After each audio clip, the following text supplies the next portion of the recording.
Hello, let's make a hardstyle kick. So let's load up a patcher. And we're going to use a synth that can generate a sine wave. Any synth ever that can generate a sine wave with a pitch envelope on it. So let's just use Citrus.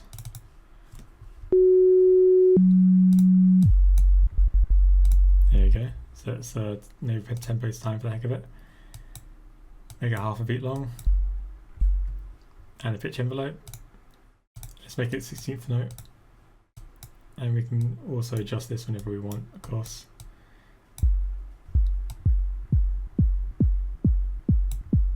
That'll do. Let's draw the notes in. Use F sharp. You can use any note really, as long as it's like around E is kind of low, but you can work with that.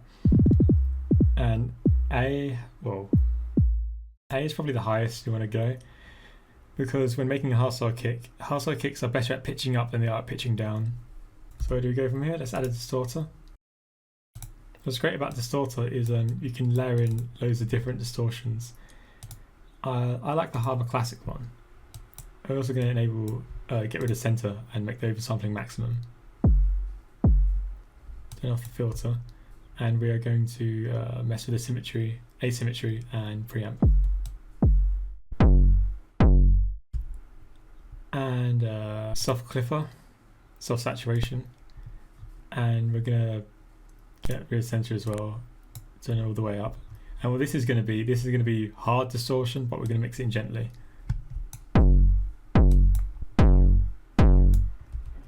And let's add another Harmor Classic, and this time we're going to make it very asymmetrical, but again we're going to mix this one in gently. And that'll be it for Destructor.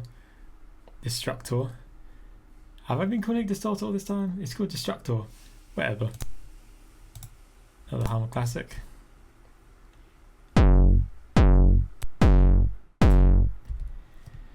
Okay, there you go. So what's the special thing we're going to do now? We're going to add EQs with linear phase. What linear phase will do will mean that there's no phase distortion whenever we're filtering something. I used to think that phase distortion was crucial to making a hardstyle kick, but turns out all that does is add problems down the road where you have to surgically remove weird ringing frequencies everywhere. Takes a lot of time and effort, and can be completely avoided just by using linear phase. Kind of awesome. So yeah, let's start by adding the EQ, and we're also going to create a big massive peak here. We're at the same note as our kick, so F sharp, and we're going to move this band the same place as here, just in case you need to be seen further. And we want a distortion plugin. We're going to use Wave Shaper just to add basic clip distortion, and we're going to have it all the way up, the oversampling, and we're just going to clip it off here.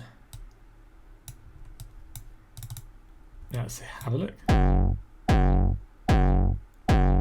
So we're just moving the bands about, trying to get a cool tone.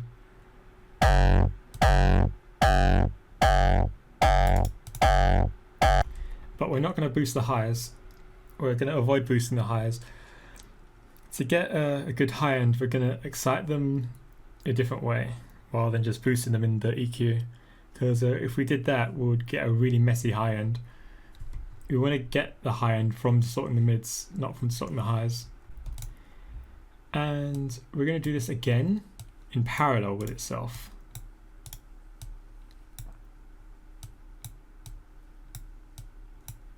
We're also going to add a limiter just so it doesn't get too loud.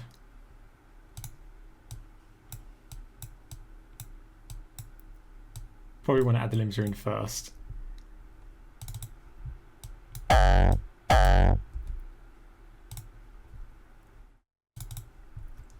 What's our goal here? Our goal here is to make a variation of the tone we already established. So yeah, that's a bit softer than just normal clip distortion.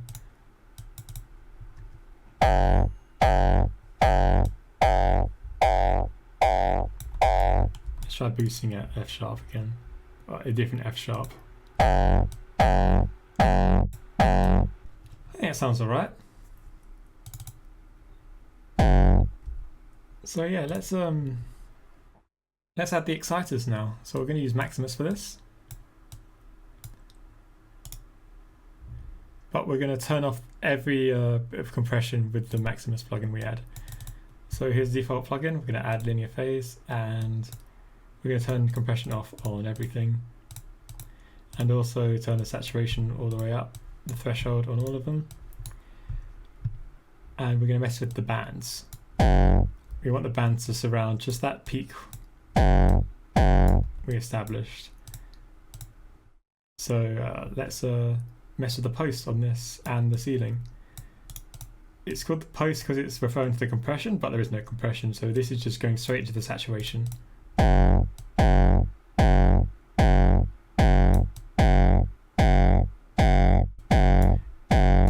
Yeah, we can also adjust how much of our distorted stuff we've got going on here to be affected. So this is basically as if I didn't have the Maximus here at all, and this is fully on.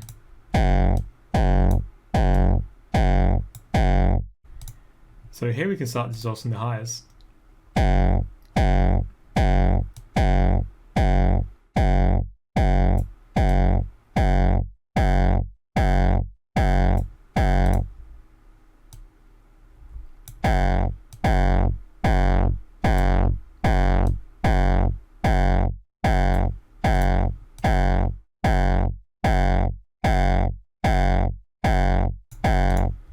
And of course we can go back in the chain anywhere we want to make some changes instead of just adding new stuff endlessly.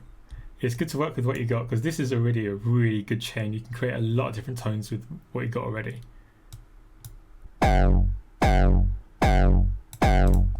Okay, let's add another Maximus. Yeah,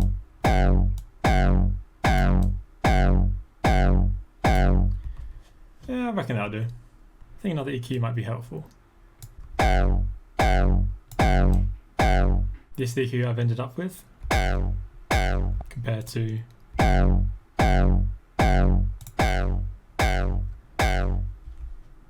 and we can keep EQing stuff further back in the chain. The secret sauce is to add asymmetrical EQ. Yes, EQing the top and bottom half waveform separately but in parallel. This will just sound really cool usually for hardstyle kicks, and it's what I'm going to apply now before the limiter. So we're going to use a wave shaper and an EQ, of course. Remember the linear phase, and again, make sure center is turned off. That is very important for it to be turned off. And enable bipolar mode, and we're going to turn off entirely the bottom half of the waveform, and then just let the top half of the waveform come in.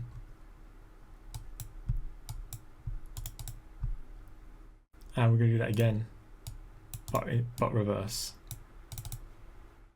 So just the bottom, not the top. And same with the EQ, and EQ to both.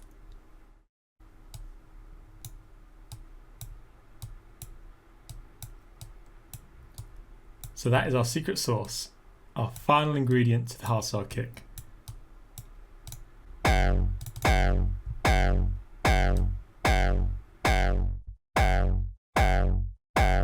Damn, that sounds clean. And that's just EQing just the bottom half of the waveform. I haven't even touched the top EQ yet.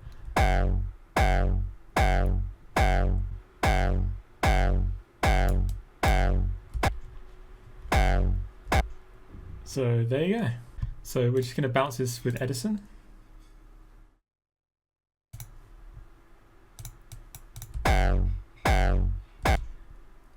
And we're going to mute this so we don't have to worry about that DC offset. And now we've got the sample bounced out.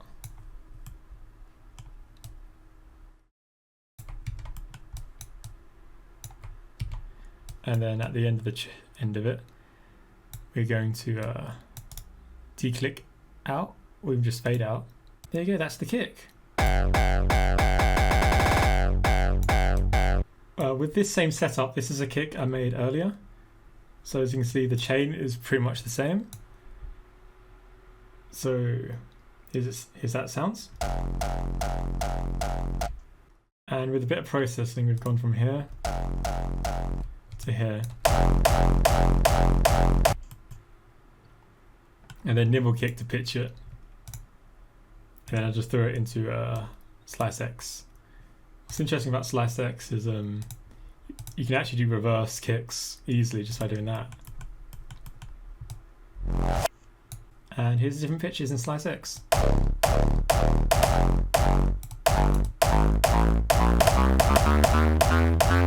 Pretty legit. Okay, I've done some more processing to the kick. So we've gone from here to here. What I did was I put this kick into nimble kick. So what I use is nimble kick. I'm going to turn off everything I did. I'm going to put it on one by one.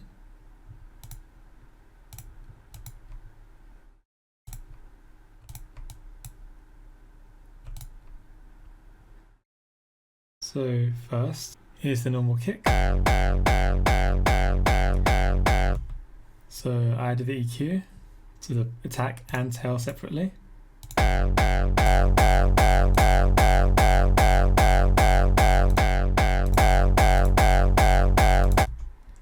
added distortion to the attack.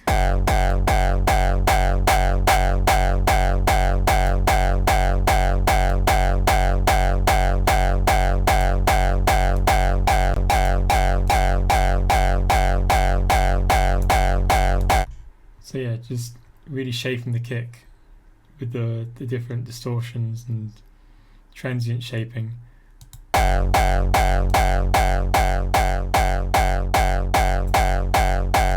And I also shortened the tail.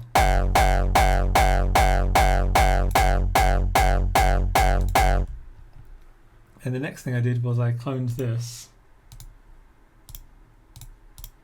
And I just made a really short transient with the pogo.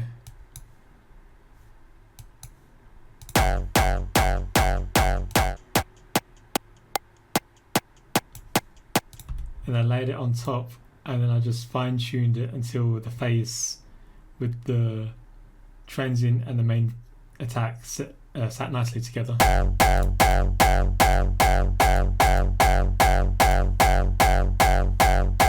I also added a limiter to stop from clipping.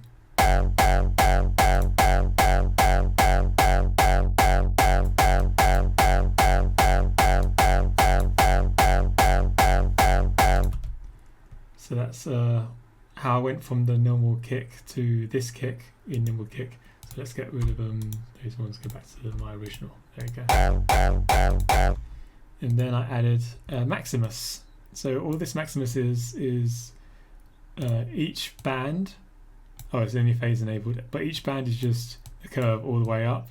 And then I tweaked the threshold of the saturation and also the attack and release. There's the only thing I touched. And I have limiting on the master one as well.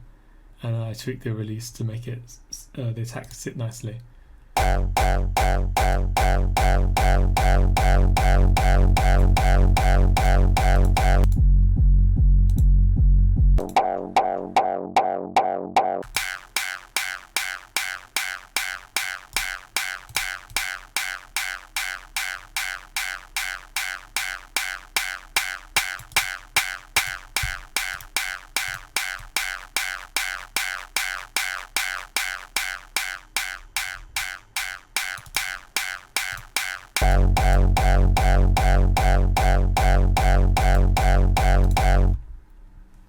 And that's how we ended up here after a slight EQ, very slight EQ.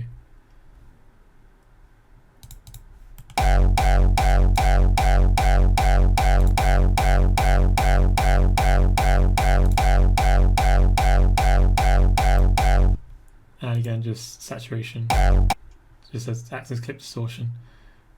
Well, soft saturation. Soft clipping, that's what I mean, soft clipping. So yeah, I think this is pretty decent state from here. So I'm going to bounce it out and put it back into a new nimble kick. Get a new nimble kick. Throw this in.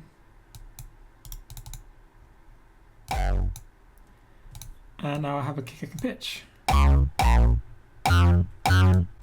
Okay, so I made a quick little bass line, so let's see how it sounds in context.